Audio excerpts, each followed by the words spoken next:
کو سبسکرائب کریں، بیل پریس کریں تاکہ آنے والی مزید ویڈیو آپ تک آسانی سے پہنچ سکے۔ شکریہ۔ اعوذ باللہ من الشیطان الرجیم۔ پناہ مانگتا ہوں میں اللہ کی شیطان۔ بسم اللہ الرحمن الرحیم۔ شروع اللہ کے نام سے جو بڑا مہربان نہایت رحم والا ہے۔ نور الدین زنگی کو خواب میں حضور صلی اللہ علیہ وسلم کی زیارت۔ دو بدبختوں کا واقعہ جو حضور صلی اللہ علیہ وآلہ وسلم کی قبر تک سرنگ بنا چکے تھے اور جسد عطر نکالنے آئے تھے۔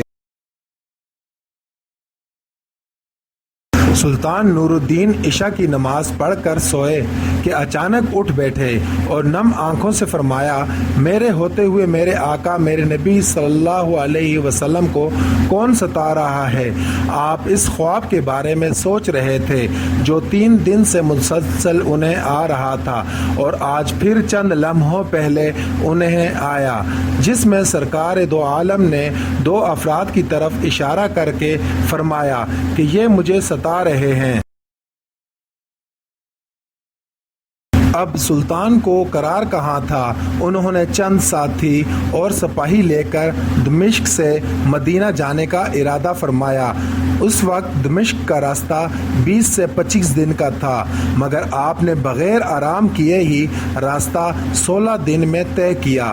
مدینہ پہنچ کر آپ نے مدینہ آنے اور جانے کے تمام راستے بند کروائے اور تمام خاص و عام کو اپنے ساتھ کھانے پر بلایا۔ اب لوگ آ رہے تھے اور جا رہے تھے، آپ ہر چہرہ دیکھتے مگر آپ کو وہ چہرہ نظر نہ آئے۔ اب سلطان کو فکر لاحق ہوئی اور آپ نے مدینے کے حاکم سے فرمایا کہ کیا کوئی ایسا شخص ہے جو اس دعوت میں شریک نہیں ہوا؟ جواب ملا کہ مدینے میں رہنے والوں میں سے تو کوئی نہیں مگر 2 مغربی زائر ہیں جو روضہ رسول کے قریب ایک مکان میں رہتے ہیں، تمام دن عبادت کرتے ہیں اور شام کو جنت البقیع میں لوگوں کو پانی پلاتے ہیں، جو عرصہ دراز سے مدینہ میں مقیم ہیں۔ سلطان نے ان سے ملنے کی خواہش ظاہر کی۔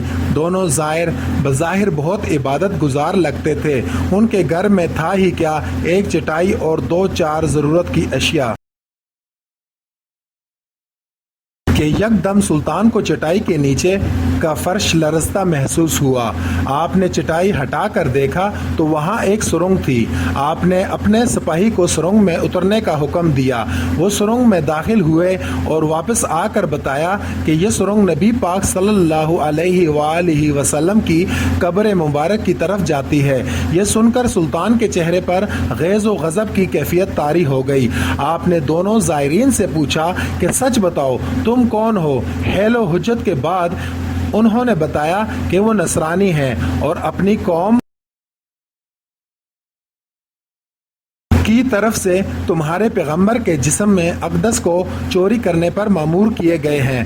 سلطان یہ سن کر رونے لگے۔ اسی وقت ان دونوں کی گردنیں اڑا دی گئیں۔ سلطان روتے جاتے اور فرماتے جاتے کہ میرا نصیب کہ پوری دنیا میں سے اس خدمت کے لیے اس غلام کو چنا گیا۔ اس ناپاک سازش کے بعد ضروری تھا کہ ایسی تمام سازشوں کا ہمیشہ کے لیے خاتمہ کیا جائے۔ سلطان نے معمار بلائے اور قبر اقدس کے چاروں طرف خندق کھودنے کا حکم دیا، یہاں تک کہ پانی نکل آئے۔ سلطان کے حکم سے اس خندق میں پگھلا ہوا سیسا بھر دیا گیا۔ سیسے کی یہ خندق آج بھی روضہ رسول صلی اللہ علیہ وسلم کے گرد موجود ہے۔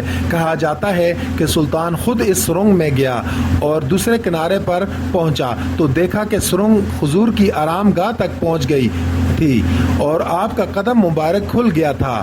سلطان نے قدم مبارک چوم کر اس سرنگ کو بھروا دیا۔ شکریہ۔